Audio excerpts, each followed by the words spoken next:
स्वास्थ्य व्यवस्था रे आसला विकल चित्र। हॉस्पिटल आसुचंती हेले चिकित्सा न पाई फेरिबाकू पड़ुची रोगी मानकू। हॉस्पिटल तो सर खोलुची केतले बंद होई जेतेबेले हॉस्पिटल टा मोटाळे 12टा 12:30 गोटे एपटे छुट्टी कही प्राइवेट रे देखुचंती डाक्टर बाबू, सेपटे छुट्टी नेई नाहंती बोली कहिचंती मेडिकल ऑफिसर। एटी सत किए कहूची आउ मिछ किए कहूची। आउ हॉस्पिटल खोलिबार समय कथा सुनिले आपण भी आश्चर्य होइजिबे। एमिति कि डाक्टर को देखाइबाकू हेले टोकन काटी घंटा घंटा अपेक्षा करिबा पई पडुची।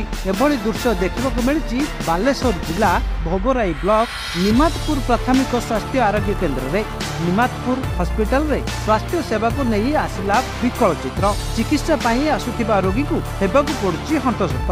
सकाळ 7टा रु आसी दिन 10टा पर्यंत चातक भଳି अनेई बसचंती रोगी और तांकर संपर्क माने।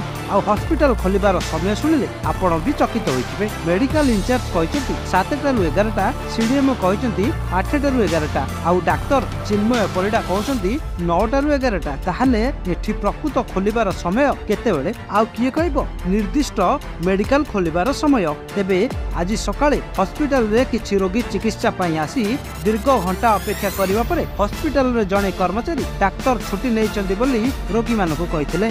आ जेतेबेले निराश होई फेरुथिबा रोगी को यार कारण पचरा जाइथिला, उत्तर मिलिथिला डाक्टर जलेश्वरपुर हॉस्पिटल सम्मुख रे प्राइवेट रे रोगी देखंती। आ रोगी देखि सारी 10टा परे आसंती एठाकू, हेले आज छुट्टी नेइचंती आसीबे नाही। ये चित्र बयान करछि लोकन को अभियोग केते सत। हॉस्पिटल रे रोगी को न देखि एठारे प्राइवेट रे रोगी को देखुचंती आ पचारिबारु छुट्टी नेइचंती बोली कहउचंती डाक्टर चिन्मय परिडा। सेपटे मेडिकल ऑफिसर कहउचंती छुट्टी पाई कोनोसी एप्लीकेशन आसी नाही। वास्तव रे एभली चित्र देखि सारिबा परे आपण माने जानि पारुथिबे निमातपुर प्राथमिक स्वास्थ्य आरोग्य केंद्र रे किभली चलीछि स्वास्थ्य सेवा। यह तो है पूर्वाहर घटना, हेले अपराह्न रे केबे भी डाक्तर आसंती नाही। कहिबाकू गले हॉस्पिटल रे 12,000 रु अधिक लोके यहा ऊपर निर्भर करंती।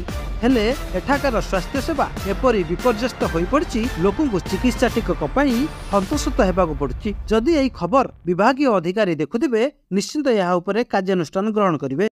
डाक्टर केतला आसी 10टा एबे केतरे हेलानी 9टा कथे एबे तो 9:15 हेलानी पका दीजो हां ये नाम लेखी जलाती ये आगरू सीरियल पका दे साल तोर कते नंबर है मोर मोर किसी सीरियल नहीं तांकर सीरियल नहीं आगरू से सीरियल करते बाबू देने डॉक्टर केतला पहुंचे 10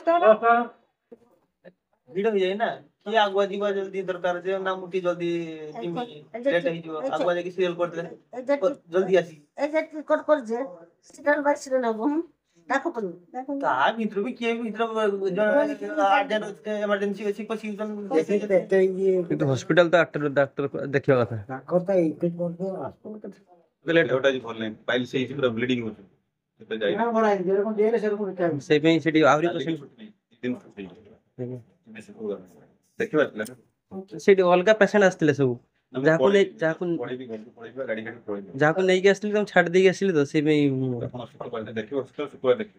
ଆଜ୍ଞା ନିହାତି ଅର୍ଜେଣ୍ଟ ଅଛି ମୁଁ ଯାଇକି ସେଠି ଫାର୍ମାସିଷ୍ଟ ଯିଏ ଅଛନ୍ତି ଫୋନ ମାରିକି ଯାହା ଫୋନର ମୁଁ ସାର୍ କହିବି ସାର୍ ଟ୍ରିଟମେଣ୍ଟ କରିବି ଶୁକ୍ରବାର ଦିନ ଦେଖେଇବି ଆଜ୍ଞା ବୁଝିପାରିଲେ ଆଜ୍ଞା ଆପଣ ଯାଇକି ସେଠୁ ଆପଣଙ୍କର ଗଲା ବେଳକୁ ଫାର୍ମାସିଷ୍ଟଙ୍କୁ କହିଦେବି ଟ୍ରିଟମେଣ୍ଟ କରିବା ଆପଣ ସେଠି ହସ୍ପିଟାଲ ତ ସାର୍ ଖୋଲୁଛି କେତେବେଳେ ବନ୍ଦ ହଉଛି ଯେତେବେଳେ ଆମ ହସ୍ପିଟାଲଟା ମୋଟାଳେ 12ଟା 12:30 ଗୋଟେ ବନ୍ଦ ସରକାରୀ ଟାଇମ ଖୋଲିବା ଟାଇମ ଲେଟ୍ 9ଟା ଜଳେଶ୍ୱରପୁରରେ ଜଳେଶ୍ୱରପୁରରେ 7ଟା ରୁ 11ଟା ଠିକ ଅଛି।